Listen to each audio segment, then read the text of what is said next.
고린도전서 1장 8절에서 25절 말씀. 십자가의 말씀이 멸망할 자들에게는 어리석은 것이지만 구원을 받는 사람인 우리에게는 하나님의 능력입니다. 성경에 기록하기를 내가 지혜로운 자들의 지혜를 멸하고 총명한 자들의 총명을 폐할 것이다 하였습니다. 현자가 어디에 있습니까? 학자가 어디에 있습니까? 이 세상의 변론가가 어디에 있습니까? 하나님께서는 이 세상의 지혜를 어리석게 하신 것이 아닙니까? 이 세상은 그 지혜로 하나님을 알지 못하였습니다. 하나님의 지혜가 그렇게 되도록 한 것입니다. 하나님께서는 어리석게 들리는 설교를 통하여 믿는 사람들을 구원하시기를 기뻐하신 것입니다. 유대 사람은 기적을 요구하고 그리스 사람은 지혜를 찾으나 우리는 십자가에 달리신 그리스도를 전합니다. 그리스도가 십자가에 달리셨다는 것은 유대 사람에게는 거리낌이고 이방 사람에게는 어리석은 일입니다. 그러나 부르심을 받은 사람에게는 유대 사람에게나 그리스 사람에게나 이 그리스도는 하나님의 능력이요 하나님의 지혜입니다. 하나님의 어리석음이 사람의 지혜보다 더 지혜롭고 하나님의 약함이 사람의 강함보다 더 강합니다. 아멘. 오늘 설교의 대지가 첫 번째 대지와 두 번째 대지 순서를 바꾸어서 전합니다. 참고하시기 바랍니다.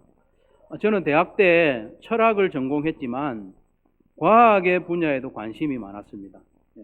대학 들어가기 전부터 수학을 되게 잘한 건 아닌데 수학을 좀 좋아했습니다. 이과적인 좀 체질인데 신학을 해야 되니까 이제 문과 쪽으로 가게 됐는데 우리 대학 때 전공하고는 관계없이 지질학, 천문학 이런 데 관심이 많아서 지구과학 교육학과에 과목을 신청해서 듣고 막 이렇게 했습니다. 그럴 때 교수님도 이 친구가 왜 여기 왔지 이렇게 의아하게 생각하기도 했습니다. 그리고 저는 물리학에도 관심이 많았습니다. 이 사진을 한번 보시면 이 사람 누구죠? 아인슈타인. 우유 만든 사람 아닙니다. 과학자입니다. 천재적인 과학자입니다. 물리학에 제가 관심을 가졌는데 그래서 아인슈타인의 특수 상대성 이론이 매우 궁금한 거예요. 그래서 SFC 후배 가운데 김성훈이라고 이름이 아직도 기억이 나네요. 동생에게 이 상대성 이론을 내한테 좀 가르쳐다오 이렇게 부탁을 했습니다. 그럴 때 동생은 열심히 도서관에서 종이에 막 써가면서 설명을 해줬습니다. 제가 알아들었을까요? 못 알아들었을까요? 모르겠는 거예요.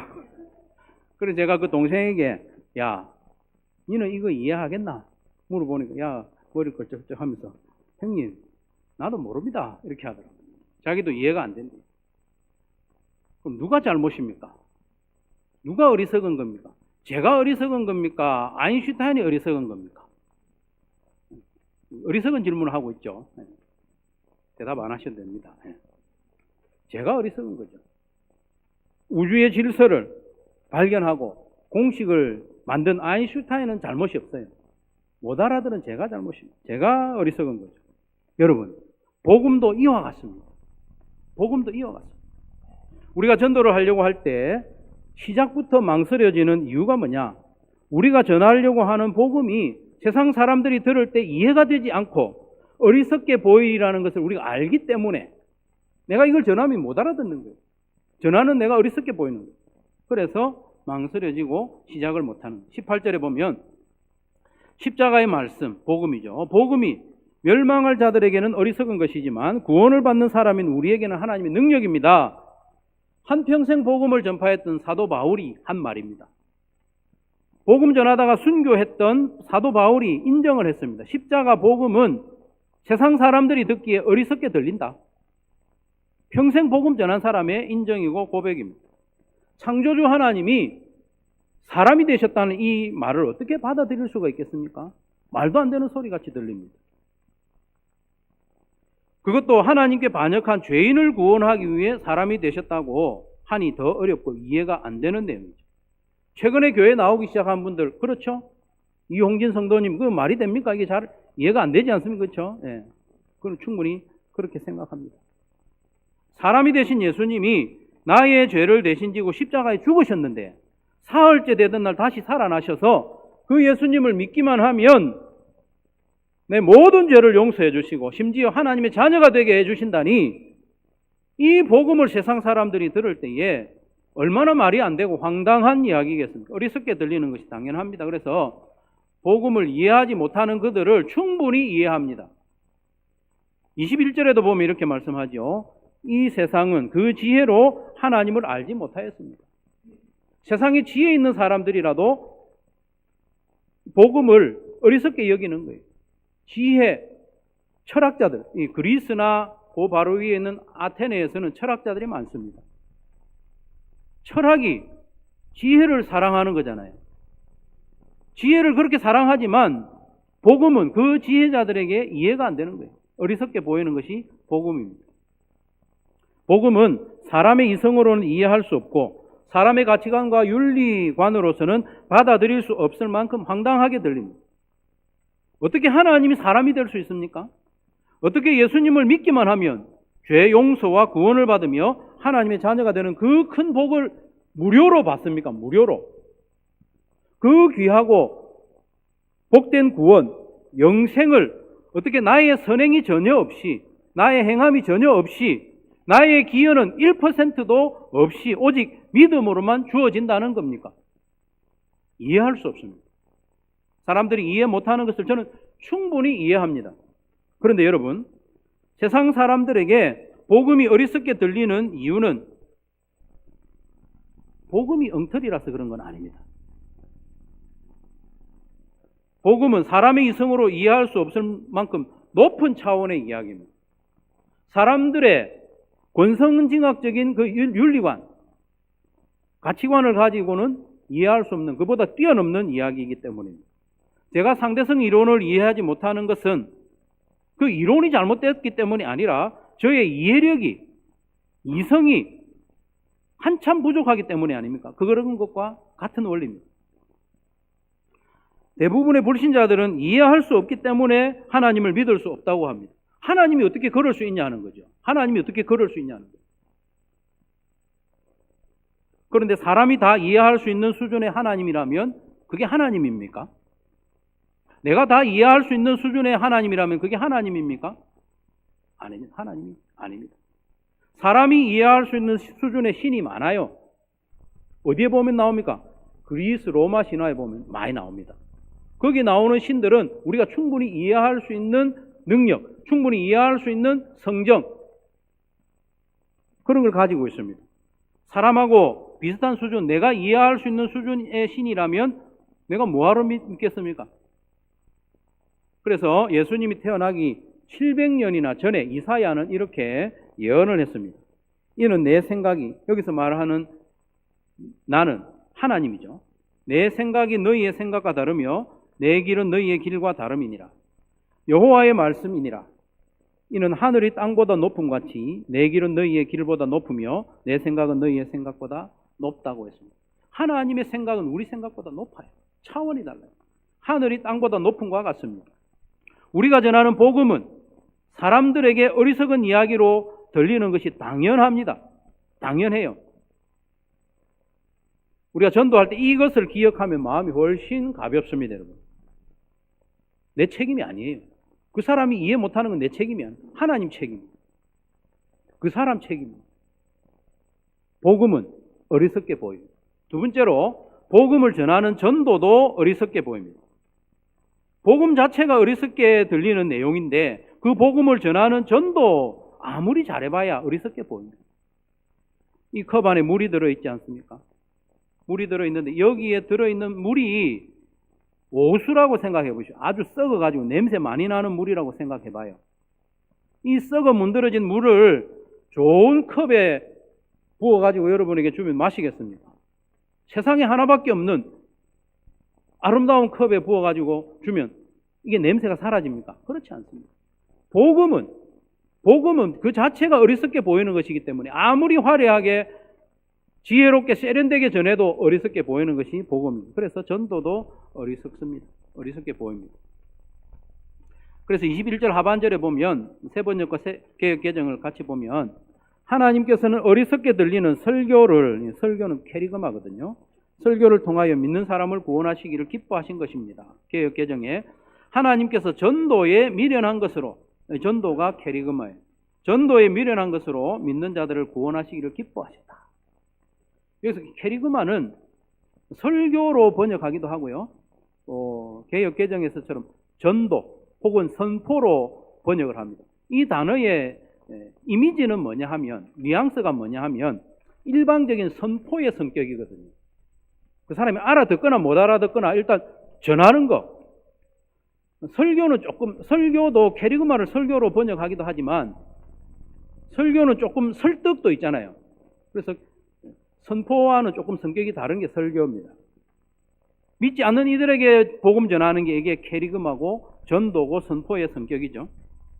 그래서 전도에 미련한 것이라고 했는데 여러분 조금 차이가 있지만 미련한 전도가 있고 전도에 미련한 것이 있어요.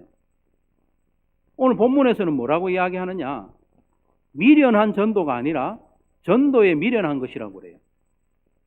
미련한 전도라고 하면 미련하지 않은 전도도 있을 것 같지 않아요?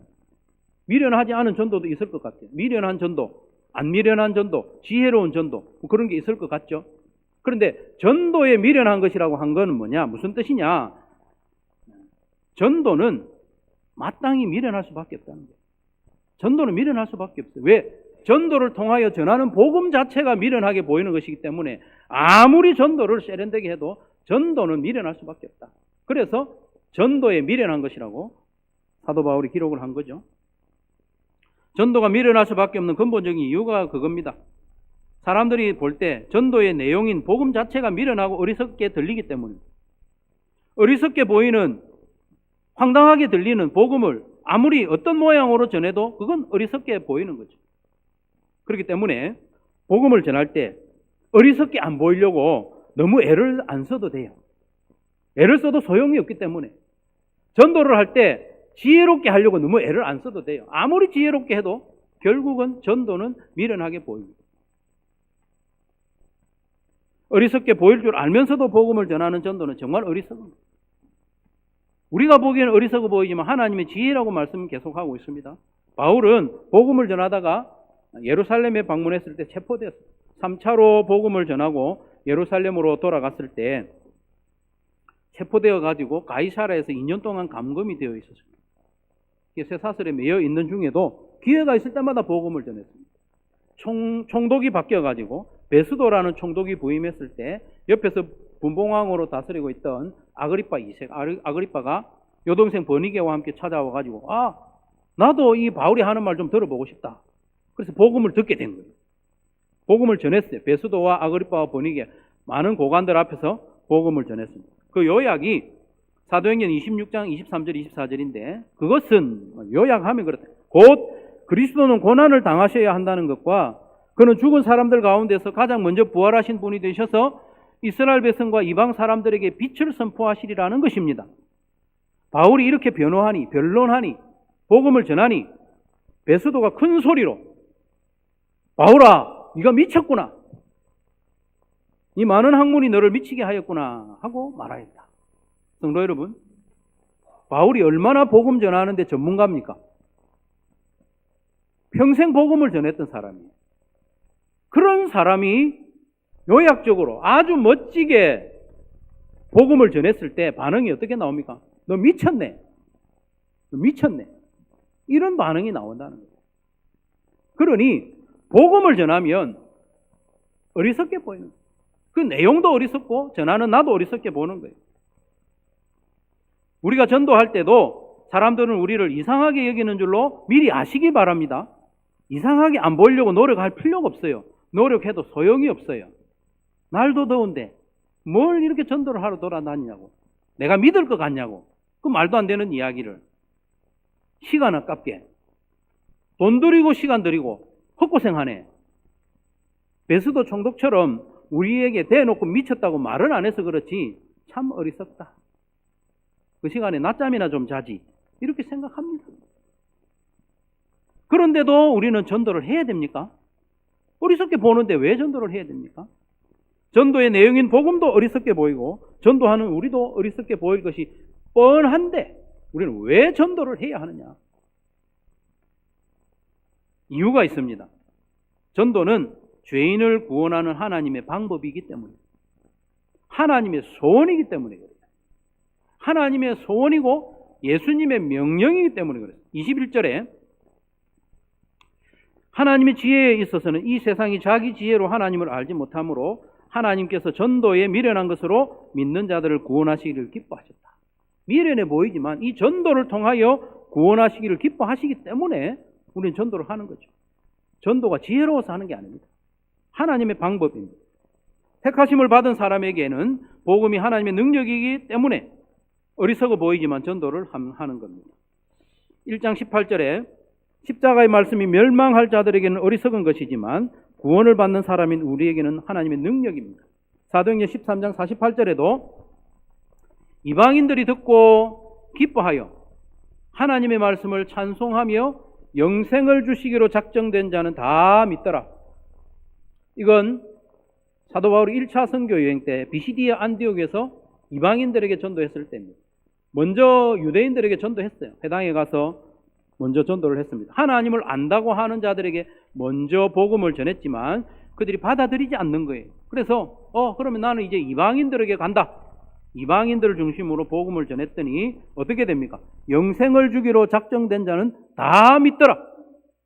영생을 주기로 작정된 자는 믿게 되어 있는 거예요. 그래서 복음을 전하는 겁니다.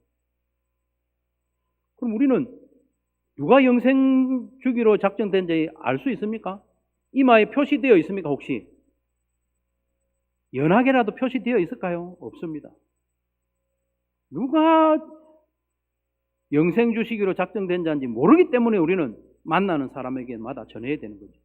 여러분 어릴 때 제가 울산 외할머니 밑에서 컸는데 그 시내가에 가서 가재를 잡았습니다. 먹지도 못하는 가재를 왜 잡았는지 모르겠어요. 지금 생각. 가재를 잡으려면 어떻게 하느냐?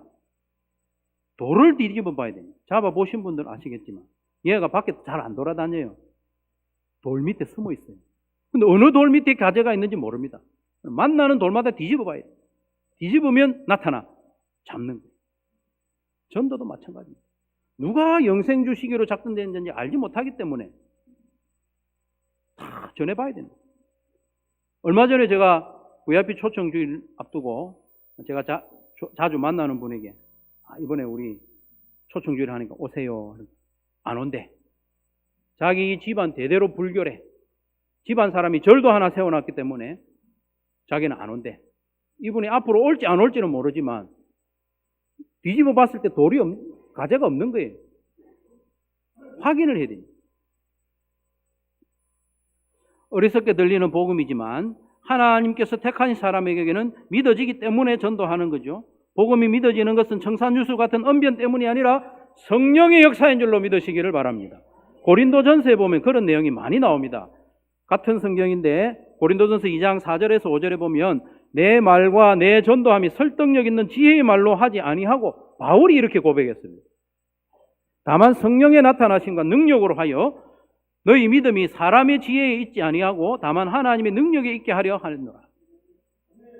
내가 말 잘한다고 믿는 게 아니에요. 내가 전도 잘한다고 믿는 게 아니에요. 그 전도에 성령이 역사하시면 내가 아무리 말이 어눌해도 믿게 되는 겁니다. 어리석게 들리는 복음의 내용을 어리석게 보이는 전도의 방법으로 전할 때라도 성령이 역사하시면 믿게 되는 줄로 믿으시기를 바랍니다. 그래서 같은 성경 고린도전서 12장 3절에 성령으로 아니하고는 예수를 주시라 할 수 없느니라. 바꿔 말하면 성령으로 하면은 누구라도 예수님을 주시라, 구주시라 고백할 수 있으니 우리가 전도하는 거예요. 내 말주변에 달린 게 아닙니다. 그렇기 때문에 전도는 잘하는 게 중요한 게 아닙니다. 전도는 잘하는 것보다도 하는 게 중요합니다. 전도는 잘하는 게 아니고 하는 거예요. 내가 아무리 전도를 세련되게 하고 품위 있게 하고 그렇게 해도 전도를 받는 대상은 나를 어리석게 봅니다, 여러분. 말은 안 해서 그렇지. 아이고 멀쩡하게 생겨가지고 그런 걸 믿나? 이렇게 합니다. 어쩔 수가 없어요. 복음의 내용이, 우리가 전하는 내용이 그들이 이해할 수 없는 내용이기 때문에 그렇습니다. 전도하는 것이 중요합니다. 그래서 전도를 잘하려고 하지 말고 그냥 하시면 돼요. 그냥 하시면 돼요. 일주일에 하루라도 전도를 해야 됩니다. 잘하려고 하지 말고. 일전에 제가 소개해드린 그림 전도지, 그거 참 좋습니다. 그거 한다고 다 믿는 건 아니지만 내가 할 수 있는 전도의 방법을 한 가지 정하고 그걸 하십시오. 홈페이지에 보면 그림 전도지 2가지를 가지고 이렇게 전하는 내용을 영상으로 올려놨습니다. 보시고 그림 전도지는 사무실에서 구입하시면 됩니다. 그걸 주는 건 아니고 읽어주면 돼요. 잘하려고 하면 한없이 어려운 것이 전도입니다. 그냥 하는 거예요, 전도는. 제가 말씀드린 전도 방법 이런 거 그대로 안 해도 돼요. 다른 방법이 편하시면 그렇게 하시면 돼요. 가정교회와 또 제가 늘 말씀드리는 대로 그냥 하시면 돼요. 그냥 하시면 돼요. 전도는 그냥 하는 거예요. 전도의 시작은 VIP를 정하는 겁니다. 한 5명의 VIP를 정하는 것이 전도의 시작입니다. 그래서 일주일에 한 번이라도 그 사람을 위해서 기도하고, 기도가 전도입니다, 여러분. 기도 안 하고는 전도의 열매가 맺히기가 어렵습니다. 기도가 전도입니다. VIP에게 축복의 문자를 보내는 거예요. 문자 보내는 거예요. 스토커처럼 문자를 보내는 거예요. 위로의 문자도 보내는 거예요. 여러분 어디 가다가 좋은 글귀 보면 그거 보내세요. 그것도 전도입니다. 감사 나눔 하잖아요. 그 중에 내가 감사한 거 그 사람이 그냥 나누는 거예요. 그 사람 보든지 안 보든지. 물론 그 사람은요, 귀찮아합니다. 귀찮아해요. 그렇지 않겠어요? 뜬금없이 자꾸 문자를 보내니까 귀찮아합니다. 그래도 보내세요. 귀찮아하고 어리석게 보다가도, 그렇지만 어느 날 성령님이 역사하시면 지금까지 귀찮아하고 또 짜증났던 그 문자가 눈에 들어오는 거예요. 그 사람도요, 지금은 아무 문제 없이 하나님의 도우심 없이 살아가고 있지만 언젠가는 하나님의 도우심이 필요한 때가 오거든요. 그때 보낸 문자가 눈에 들어오는 거예요. 그런 때가 언제 올지 모르기 때문에 우리는 평소에 늘 문자 보내는 거예요.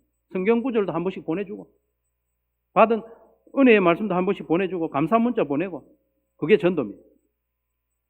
기회가 있을 때마다 사랑으로 섬기고 그 VIP의 필요를 채워주는 거예요. 섬기는 거예요. 섬기면 그 사람 딱 눈치챕니다. 아, 요거 좀 있으면 내한테 교회 오라 소리 하겠구나. 다 압니다. 다 압니다. 그래도 섬기는 거예요. 그게 전도입니다. 성령님이 역사하시면 어느 순간 고마운 마음이 생깁니다.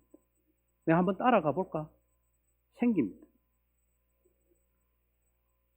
기회가 있을 때마다 목장에 초대하고, 오고 안 오고는 그 사람이 결정할 일이고, 예배에도 초대해보고, 다음 주일 우리가 뭐 합니까? VIP 초청 주일입니다. 얼마나 좋은 기회입니까? 저도 얼마나 많이 거절당했는지 모릅니다. 거절하면 거절하는갑다. 돌을 뒤집어가지고 가재가 없네. 다른 돌 뒤집으면 됩니다. 초대장을 전해줍시다. 그 전도입니다. 오고 안 오고는 모르겠고 전해주는 것은 우리가 할 일입니다. 주보 안에 2장씩 들어있었죠. 전달해 주시고 모자라겠다 싶으면 나갈 때 더 가져가셔서 전해주십시오. 저거 다음 주를 지나면 휴지로도 못 씁니다. 가져가셔서 전해주시기 바랍니다. 사랑하는 성도 여러분, 그렇게 우리가 복음을 전할 때 우리는 얼마나 영광스러운 사람이 되느냐. 같은 성경인데 고린도전서 3장 9절에 보면 복음 전하는 사람을 가리켜서 하나님의 동역자라고 합니다. 하나님 동역자. 여러분 하나님하고 동업자 되고 싶습니까? 안 되고 싶습니까? 되면 좋겠습니까? 안 좋겠습니까? 별로입니까? 이번에 우리나라에 온 부자 한 사람 있죠. 황씨. 엔비디아의 회장 황씨. 이 사람이 오니까 우리나라의 재벌들도 서로 만나고 싶어요. 이 사람하고 손잡고 일한다는 소문이 나면 그 회사의 가치가 높아집니다. 하나님하고 동력자가 되면 얼마나 영광스럽습니까, 여러분? 나폴레옹이 한번 썼던 모자도 나폴레옹이 썼다는 그 이유로 7억의 경매가 낙찰된다고. 모자가 얼마나면 수백 개도 됩니다. 하나님과 동력자가 되면 그때에 우리는 영광스러운 존재가 되는 줄로 믿으시기를 바랍니다. 사랑하는 성도 여러분, 그 똑똑한 아인슈타인도 예수님 믿은 거 아십니까? 예수님 믿었어요. 그런데 더 놀라운 건 뭐냐? 학문이 전혀 없는 저의 외할머니도 예수님을 믿었어요. 이상하지 않아요? 이건 뭐냐? 복음은 지혜로 믿는 게 아니에요. 천재라고 이해되는 게 복음이 아닙니다. 하나님이 믿게 하시면 믿는 거예요. 아인슈타인도 똑똑해서 믿은 게 아니에요. 똑똑해서 믿는다면, 이성적으로 지혜가 높아서 믿는다면 우리 할머니는 예수님 못 믿어요. 천재 아인슈타인도 예수님 믿고 일자목식 우리 할머니도 예수님 믿어요. 복음은 이해가 되어서 믿는 것이 아니라 성령의 감동으로 믿는 것입니다. 전도를 멋지게 해서 예수님을 믿는 것이 아닙니다. 어리석게 보이는 복음을 어리석게 보이는 방법으로 전도할 때 능력과 지혜의 하나님이 역사하실 때 영혼 구원의 열매가 맺히는 것입니다. 전도는 하나님의 방법이기 때문에 하는 겁니다. 내가 잘해서 하는 건 아니에요. 전도는 죄인을 구원하시는 하나님의 소원이고 하나님의 방법임을 믿고 그냥 전도하는 그리고 부지런히 전도하는 저와 여러분 되시기를 주님의 이름으로 축원합니다.